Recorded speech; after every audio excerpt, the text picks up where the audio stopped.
Hello, welcome to my channel Byapari education and admission suggestion centre.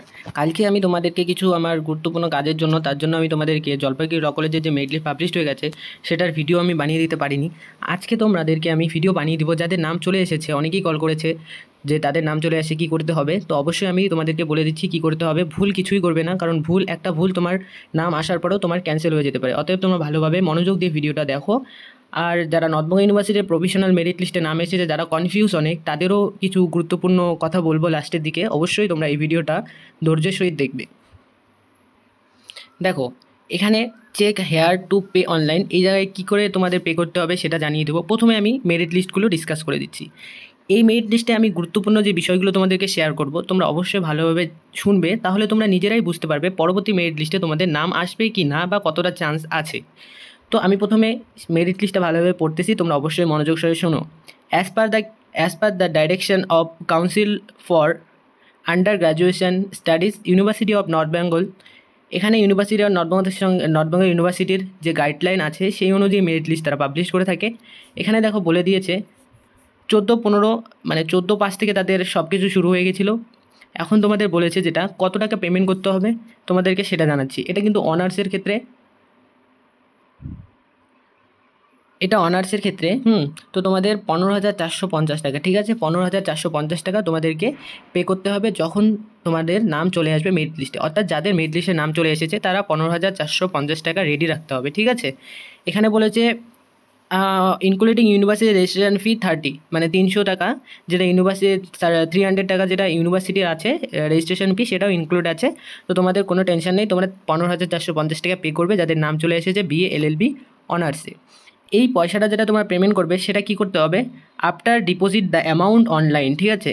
পয়সাটা অনলাইনে দেওয়ার পর the candidate has to send a scan copy of the online deposit transaction receipt to our college email ID Jalpaiguri the জেল কী বলছে জল college @rate IFFmail.com। আচ্ছা, ঠিক আছে, এটা তোমরা ভালোভাবে কপি করবে, ঠিক আছে?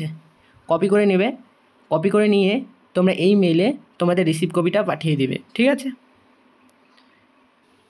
তারপর দেখো এখানে কি বলেছে, the candidate who have taken admission are advised to bring all necessary original documents such as Madhyamik, ICSE, WBSE, etcetera, 10th ক্লাসের admit card, as age proof certificate, marksheet of higher secondary or equivalent examination, SC ST OBC A OBC B তাদের যে নিজস্ব certificate আছে সেসব।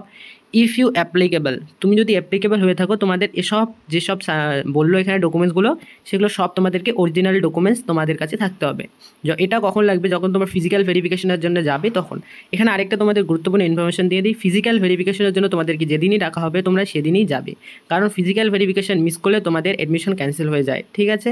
তোমরা অবশ্যই physical verification যবে হবে আমি তোমাদেরকে জানিয়ে দিব। তোমরা অবশ্যই, আমার জানানোর দরকার নেই, তোমাদেরকে কলেজ থেকেই কল করে দেবে, ঠিক আছে? আমি আমার জানানোর যেটা কর্তব্য আমি সেটা তোমাদেরকে জানিয়ে দেবো। কলেজ থেকে তোমাদেরকে তোমার নিজস্ব ভেরিফিকেশনের সময় তোমাদেরকে কল করে ডাকবে বা মেইল করবে। এই জন্য তোমাদেরকে আমি বলি এডমিশনের সময় ভেরিফাই, যেটা তোমাদের ভ্যালিড মেইল আইডি আছে সেটাই তোমরা দেবে। যাই হোক, এখন বলেছি দেখো তারপর কি বলেছে, along two sets at least photocopy, মানে দুটো তোমাদের সঙ্গে, মানে ফটোকপি রিসেন্ট যেটা তোমাদের ছবি আছে সেই রিসেন্ট ছবি তোমাদেরকে থাকতে হবে, ওকে? পাসপোর্টটাই রিসেন্ট কালার ফটোকপি, ওকে গেল। তারপর এখানে কি বলছে, as per the order of government of West Bengal and university of north Bengal time to time, তোমাদেরকে সমস্ত কিছু আপডেট দেওয়া হবে অ্যাজ পার গভর্নমেন্টের তরফ থেকে এবং নর্থ বেঙ্গল ইউনিভার্সিটির অ্যাফিলিয়েট। তো নর্থ বেঙ্গল ইউনিভার্সিটি যেভাবে মানে প্রসেস চালাবে সেভাবেই তারা প্রসেসিং হবে। তো তোমাদেরকে আমি বলেছিলাম যে প্রথমে নর্থ বেঙ্গল ইউনিভার্সিটি পাবলিশ করবে তাদের প্রফেশনাল মেরিট লিস্ট, তারপরেই জলপাইগুড়ি মেরিট লিস্ট পাবলিশ করবে।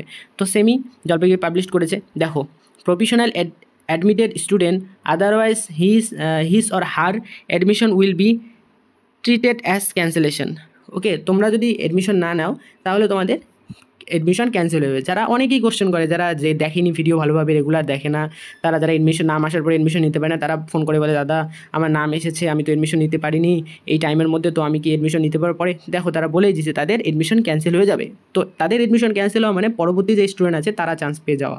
তো ফার্স্ট অফ অল তোমরা মনে রাখবে, নাম চলে আসলেই তোমরা অ্যাডমিশন নিতে হবে তোমাদের 2 দিনের ভিতরে, যে 2 দিন বা 1.5 দিনে থাকে সেই 2 দিনের ভিতরে তোমাদেরকে অ্যাডমিশন নিতে হবে।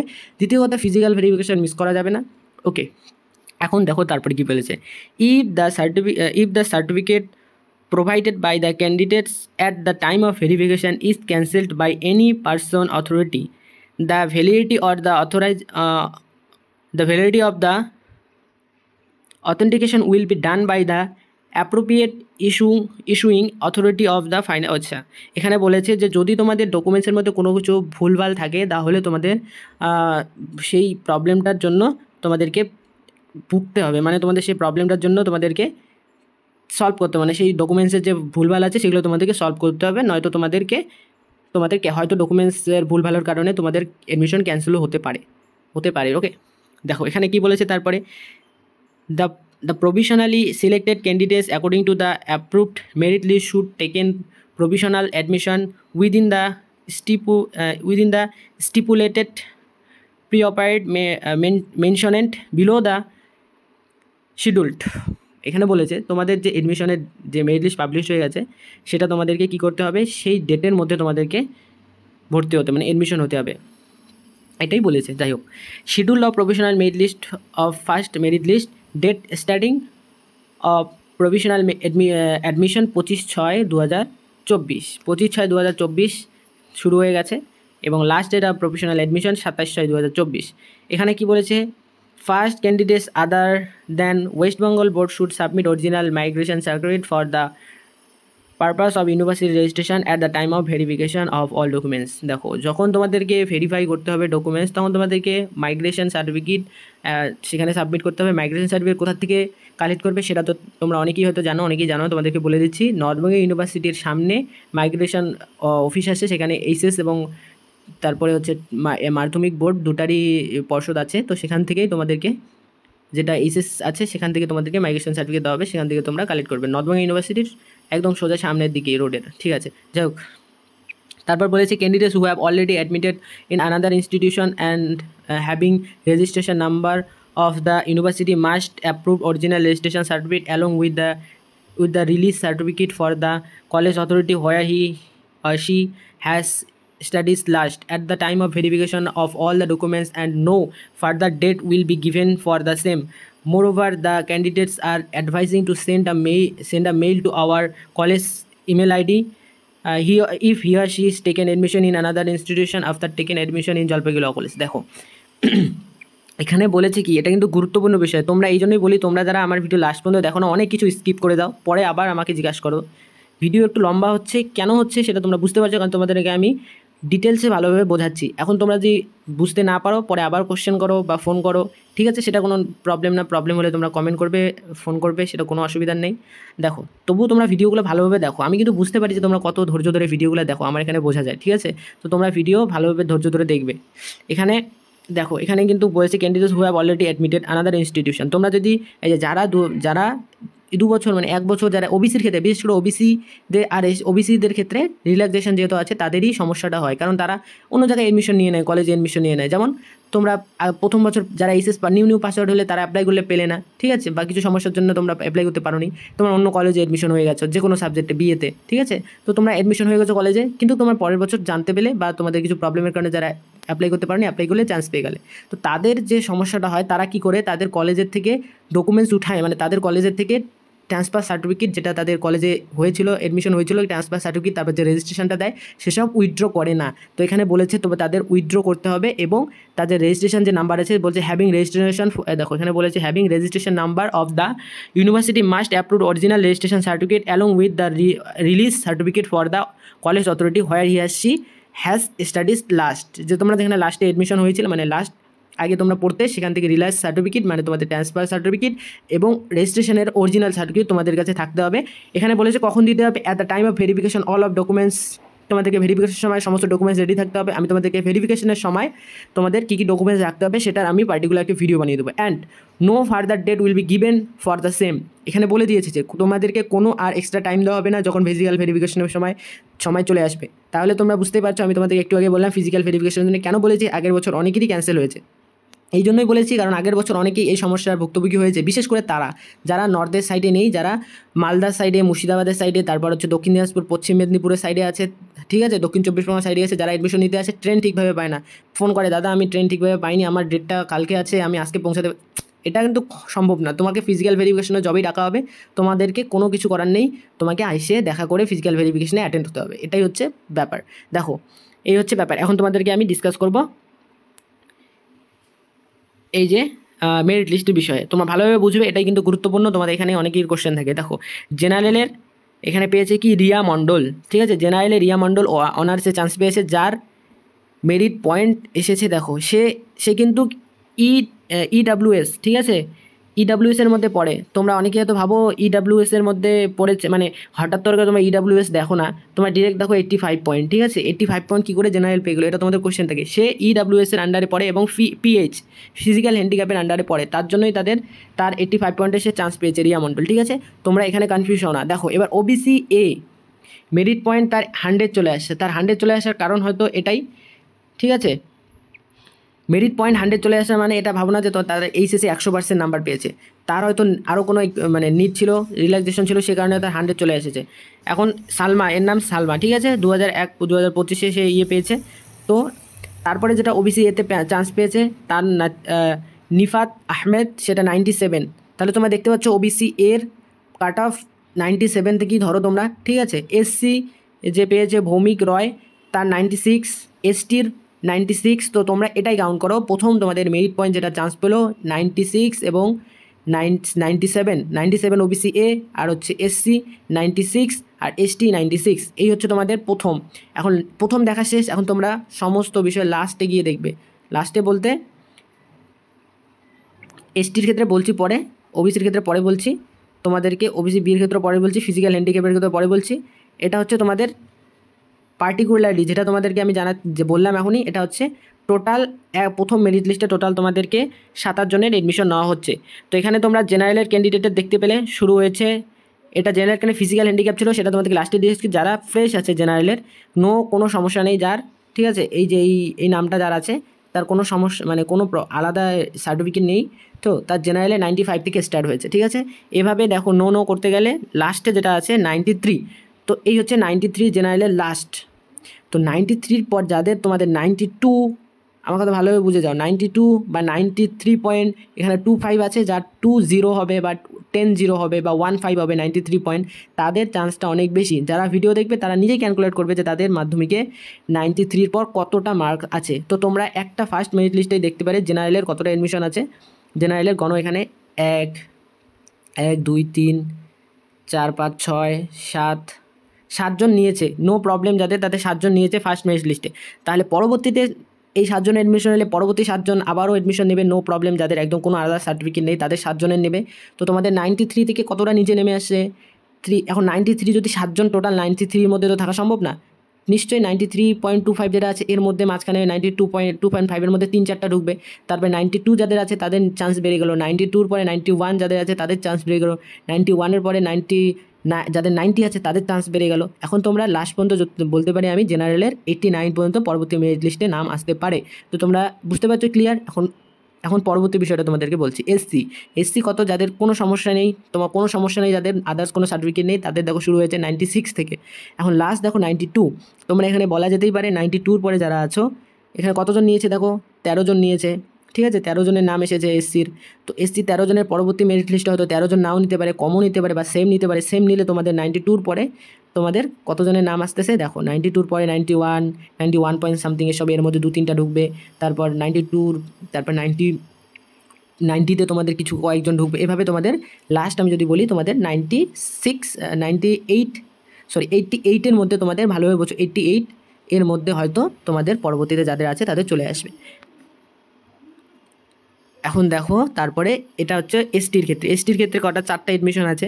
তো 96 হাইয়েস্ট এসেছে 96, লাস্ট কত এসেছে 87। তো 87-এর পর তোমরা যাদের 87-এর পর আছে কত বলবো 86 পয়েন্ট সামথিং বা 85 পয়েন্ট সামথিং যাদের আছে তারাই এসটিতে চান্স পাবে। অতএব তোমরা দেখতে পারলে বুঝতে পারলে বিষয়টা তারা অবশ্যই নিজের থেকে বুঝতে পেরে গেছো।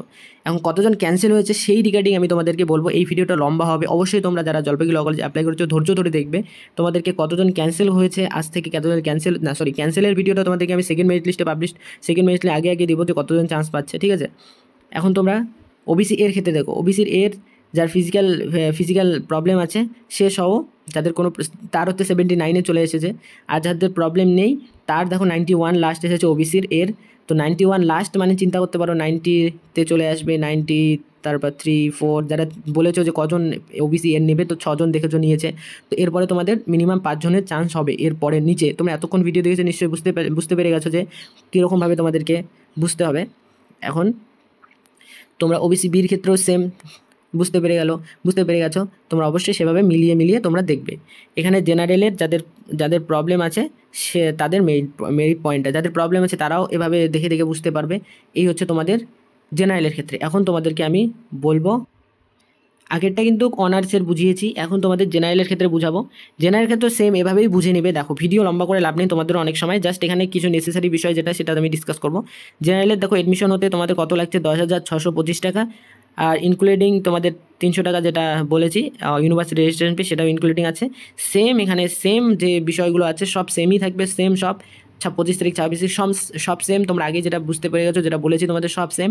জাস্ট এখানে দেখো চেঞ্জেস কী আছে, রিয়া মণ্ডল এখানে পেয়ে গেছে 85-এ, তার এই সমস্যা দুটাতেই সে অ্যাপ্লাই করেছে হয়তো, ঠিক আছে, দুটাতেই এসেছে। আমি বলবো যে তার যেটাই পাবে সেটাতে, মানে সে যেটাতে ভালো চায় জেনারেল বা অনার্সে, সেটাতেই সে অ্যাডমিশন হবে। সে যদি দেখে থাকে রিয়া মণ্ডল আমার ভিডিও যে দেখে, তাহলে অবশ্যই সে আমাকে কমেন্ট করে জানাতে পারে, আর কমেন্ট করতে পারে। যাদের নাম চলে আসে তারা অবশ্যই আমাকে একটা করে কমেন্ট করে নক দিয়ে দেবে, যে কোনো ইমোজি বা যে কোনো একটা মেসেজ দিয়ে দেবে যে আমি পেয়েছি। তো রাজদীপ দেব জেনারেলে পেয়ে গেছে 94-এ। তো এভাবে তোমরা সবাই চেক করে নেবে। আগের ভিডিও থেকে অবশ্যই বুঝতে পেরে গেছো, ভিডিও লম্বা করতে লাভ নেই, ডিরেক্ট আমি তোমাদের অন্য বিষয়ে চলে যাচ্ছি। অন্য বিষয় বলতে যাদের ক্যান্সেল হয়েছে, কে নেয়নি এখনও পর্যন্ত, সেটা বিষয়ে তোমাদেরকে দেখাচ্ছি। তো সেখানে তোমরা কী করে দেখবে, নয়তো আমি পরবর্তী যদি ভিডিও পাই সেখানে ভালোভাবে ডিসকাস করে দেবো। তোমরা এখান থেকে তোমরা বুঝতে পারো। জাস্ট শুধু এখানে বলে দিচ্ছি তোমাদের, দেখো এখানে কি আছে, এটা হচ্ছে ইএস, আর যারা স্টুডেন্ট আছে তাদের 9 জনের এডমিশন নিয়েছে ফার্স্ট মেরিট লিস্টে। জেনারেলের ক্ষেত্রে যারা মেরিট লিস্ট ওবিসি বির আছো, ঠিক আছে, জেনারেলে তাদের 9 জনের নাম নিয়েছে। জাস্ট এটা বলে দিচ্ছি, যারা ওবিসি এ ক্যান্ডিডেট আছো তাদের দেখো জেসমিন পারভিন পর্যন্ত লাস্ট এসেছে, তাদের দেখো 12 জন এডমিশন নিয়েছে, ঠিক আছে। তারপর যদি বলি এসটির ক্ষেত্রে তাহলে 7 জন নিয়েছে, যদি বলি এসসির ক্ষেত্রে তাহলে টোটাল এডমিশন নিয়েছে 27 জন, যদি 27 জন, ঠিক আছে, এই হচ্ছে তাদের। আর যদি টোটাল বলি, হ্যাঁ টোটাল যদি বলি তাহলে তোমাদের টোটাল 55 জনের নাম এসেছে, ঠিক আছে। এই হচ্ছে তোমাদের ব্যাপার। তো তোমরা ধৈর্য ধরে থাকো, ঠিক আছে। তোমাদের যাদের নাম আসেনি অবশ্যই নাম আসবে। নিচে যারা তোমার এখন দেখো কী করে পেমেন্ট করতে হবে সেটা তোমাদেরকে দেখিয়ে দিচ্ছি। অবশ্যই এটা কিন্তু ইম্পর্টেন্ট, তোমরা ভুল করবে না, বুঝেছো। এখানে তোমাদের যাদের যেটাতে এডমিশন হওয়ার ইচ্ছে সেটাতে জেনারেলে ক্লিক করার পর সাবমিট করার পর টোটাল পেজটা চলে আসবে তোমাদের। দেখো এখনও পর্যন্ত 25 থেকে 27 তারিখ ইন্দ্রজিৎ দেন জেনারেলের ওবিসি বি 97 পেয়েছে, সে কিন্তু এখনও এডমিশন ফিস পেমেন্ট করেনি, ক্রস চিহ্ন আছে। এভাবে দেখো অনেকেই এখনও এডমিশন, এই যে মাঝখানে একজন এডমিশন নিয়েছে, তোমরা দেখো এই যে চৌধুরী বলে 93-তে সে এডমিশন নিয়েছে, তার রাইট চিহ্ন আছে। তো তোমরা 93-এর কথা, যারা 93-তে এডমিশন নিয়েছে তার কথা তোমরা চিন্তা করো যে 93 এডমিশন হয়ে গেছে। তো এভাবেই তোমরা বুঝতে পারবে যে কতজন এডমিন নিয়েছে বা কতজন এডমিশন নিয়েছে, তারপরে কতজনের চান্স আছে। এই হচ্ছে ব্যাপারটা, এভাবেই বুঝতে হয়। তো 93-তে এডমিশন নেয়নি, 93-তে এডমিশন নিয়েছে, বাকিগুলো এখন এডমিশন নেয়নি, হয়তো নিয়ে নেবে পরে। দেখো তারপরে ওবিসি বির ক্ষেত্রে 92 যার এসেছে সে এডমিশন নিয়েছে, সায়নী ইয়াদেব, তো তার হচ্ছে এডমিশন নিয়েছে সে 92-তে। অবশ্যই সে যদি আমার ভিডিও দেখে অবশ্যই কমেন্ট করবে। তারপরে এভাবে যদি দেখো, এই যে তারপর ওবিসি বির 90-তে এডমিশন নিয়েছে অভিজিৎ পাওল, তো সে এডমিশন নিয়েছে। তারপর এডমিশন নিয়েছে 89-এ, ঠিক আছে, ওবিসি সে হচ্ছে এসসির ক্ষেত্রে। এভাবেই তোমরা চেক করে নেবে। দেখো এও এডমিশন নিয়েছে। তো তোমরা কী করবে, সবারই দেখবে না, তুমি যে ওবিসির মধ্যে যদি থাকো ওবিসির মধ্যে তুমি ওবিসি বাস চেক করবে, এতজন দেখে তোমার লাভ নেই। তুমি যদি ওবিসির মধ্যে থাকো ওবিসি চেক করবে, জেনারেল থাকলে জেনারেল, এসটি এসসি তোমাদের যেটা থাকবে সেটা বিষয়ে তোমরা চেক করে নেবে। চেক করে তোমরা নিজে ক্যালকুলেট করবে যে তোমাদের পরবর্তীতে আসবে কি না। মানে এটা কিন্তু মেইন বিষয় দেখার, কি বলো তো, এটাতে কি বোঝা যায় যে তোমাদের পরবর্তী মেরিট লিস্টটা পাবলিশ হবে কিনা এটা দেখে বোঝা যায়। কিন্তু আপাতত তোমাদের প্রথম যে এটা পাবলিশ হলো সেটা দেখে বোঝার কোনো কারণ নেই যে তোমাদের পরবর্তী মেরিট লিস্ট পাবলিশ হবে কিনা, কারণ তোমরা দেখতে পেলে জেনারেল খেলে 55 জনের শুধু অ্যাডমিশনের লিস্ট সেরেছে, কারণ 50 জন বলতে শুধু 50 জনের সিট না, আরও সিট বাকি আছে, তাদের পূরণ করতে হবে, তার second merit list must publish হবে। তারপর যদি তোমরা অনার্সের ক্ষেত্রে দেখো, অনার্সের কতজন দেখলে 27 জন কি 28 জনের মেরিট লিস্ট ছেড়েছে, তো তোমাদের সেখানে টেনশনের কিছু নয়, সেকেন্ড মেরিট লিস্ট ছাড়বে। তোমরা এটা তখনই আমি ডিসকাস করে দিব যখন তোমাদের সিট লাস্ট মুহূর্তে চলে আসছে, পূরণ হওয়ার লাস্ট মুহূর্তে চলে আসছে, 100টা পার হয়ে যাচ্ছে, তখন তোমাদেরকে আমি এই বিষয় এখান থেকে আমি দেখে বলবো যে তোমাদের পরবর্তী মেরিট লিস্ট পাবলিশ হবে কিনা। এটা এখন নেসেসারি বিষয় না। অনলাইন পেমেন্ট তোমাদের করার জন্য একটা মোস্ট ইম্পর্টেন্ট, যেটা মনে রাখবে, যারা তোমরা নিজস্ব মোবাইল থেকে পেমেন্ট করবে, তাদের যদি ডেবিট কার্ড থেকে করো, ডেবিট কার্ডটা অবশ্যই প্যান কার্ডের সঙ্গে তোমাদের লিঙ্ক থাকতে হবে। যদি প্যান কার্ডের সঙ্গে লিঙ্ক না থাকে তাহলে তোমাদের পেমেন্ট করার সময় ক্যান্সেল হয়ে যাবে। একবার ক্যান্সেল হলে দ্বিতীয়বার হতে খুব সমস্যা হয় বা টাইম লেগে যায়, নির্দিষ্ট একটা টাইম দেয়। তো অবশ্যই সেই ডেবিট কার্ডটার জন্য তোমাদের প্যান কার্ডের সাথে লিঙ্ক থাকে। আর নেট ব্যাঙ্কিং থেকে যারা করবে, অবশ্যই নেট ব্যাঙ্কিং থেকে করার ক্ষেত্রে তোমাদের পাসওয়ার্ডটা ভালোভাবে, নেট ব্যাঙ্কিংয়ের পাসওয়ার্ডটা ভালোভাবে মনোযোগ সহকারে দিয়ে তোমরা পেমেন্ট করবে। পেমেন্ট খুব ইম্পর্টেন্ট বিষয়, তো পেমেন্টের জন্য তোমরা ভালোভাবে মনোযোগ সহকারে পেমেন্ট করবে। ডেবিট কার্ড থেকে যদি করো, অবশ্যই মনে রাখো প্যান কার্ডের সঙ্গে তোমাদের ডেবিট কার্ডের জন্য লিঙ্কটা থাকে, নর্মাল প্যান কার্ড থাকে না, যেটা জিরো ব্যালেন্সের প্যান কার্ড থাকে একটা, সেটা থেকে তোমরা পেমেন্ট করবে না। এই হচ্ছে তোমাদের কমপ্লিট ভিডিও। অবশ্যই ভিডিও ভালো লাগলে লাইক দিবে। দেখা হচ্ছে তোমাদের পরবর্তী কোনো ভিডিওতে। Thank you for watching.